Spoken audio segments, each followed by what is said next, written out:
ఈ సన్నాసి చూడండి, సీఎం రేవంత్కు పదవీగండం, జ్యోతిష్యుడు వేణుస్వామి సంచలన వ్యాఖ్యలు. జ్యోతిష్యుడు వేణుస్వామి ప్రముఖులు, రాజకీయ నాయకుల జాతకాలు చెబుతూ నిత్యం వార్తల్లో నిలుస్తుంటారు. ఆయన తాజాగా ఆయన సీఎం రేవంత్ రెడ్డికి పదవీగండం ఉందని చెప్పడం సంచలనంగా మారింది.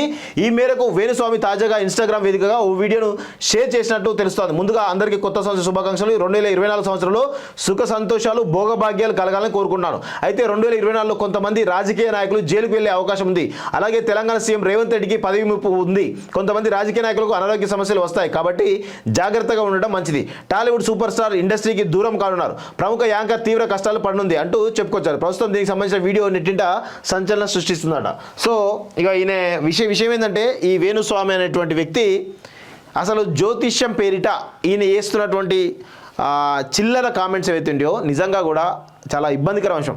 ఈయన ఏమనంటే ఈయన చెప్పిన విషయాలేమో ఏమైనా అయితేనేమో ఈయన క్రెడిట్ పోతాయి, కాలేదు అంటే దాన్ని మరొక రాగా. ఈయన గతంలో ఏం చెప్పిండు, బీఆర్ఎస్ పార్టీ అధికారంలోకి వస్తుంది అని క్లియర్గా చెప్పడం జరిగింది. తర్వాత ఏమైంది, కాంగ్రెస్ పార్టీ అధికారంలో రావడం జరిగింది వాస్తవంగా.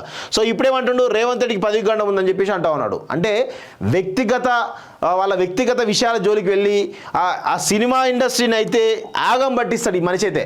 ఆయన వాళ్ళని భయపెట్టించి నిజంగా కూడా ఈ ఈ నమ్మకాల పేరిట వాళ్ళందరినీ కూడా భయపెట్టించి వాళ్ళతోటి యాగాలు యజ్ఞాలను చేయించుకుంటూ లక్షల రూపాయలు దండుకుంటాడు ఈయన అయితే వాస్తవంగా.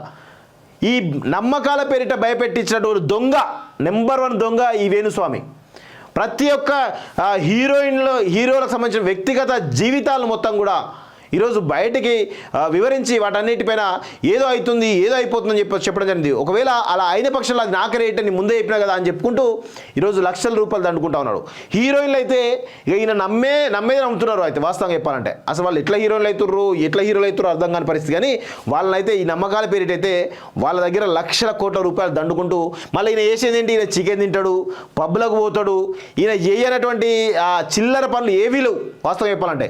చాలా చిల్లరగా వ్యవహరిస్తూ ఉంటాడు. ఇప్పుడు ఈరోజేమో రేవంత్ రెడ్డికి సంబంధించినటువంటి ఆ పదవీగండం ఉందని చెప్పేసి చెప్తూ కొంత అలజడి సృష్టించేటువంటి ప్రయత్నం చేస్తూ ఉన్నాడు. వాస్తవంగా ఇమ్మీడియట్గా ఇలాంటి వ్యాఖ్యలు చేసినాడు కాబట్టి ఇమ్మీడియట్గా ఈయనను జైల్లో వేయాల్సిన అవసరం ఉంది. ఇలాంటి వ్యక్తి మన సమాజంలో ఉండడం కూడా ఈరోజు ప్రమాదకరం అని చెప్పేసి కూడా కాలేజ్ టీ తరఫున నేను తెలంగాణ ప్రజలకు చెప్తా ఉన్నాను. ముఖ్యంగా రేవంత్ రెడ్డి గారు ఇలాంటి సన్నాసుల నమ్మకాల పేరిట ప్రజలను మోసం చేసినటువంటి ఇలాంటి దొంగలను ఇమ్మీడియట్గా జైల్లో పెట్టాలని చెప్పేసి కూడా ఈరోజు కాలేజ్ టీవీ డిమాండ్ చేస్తూ ఉంది వాస్తవంగా.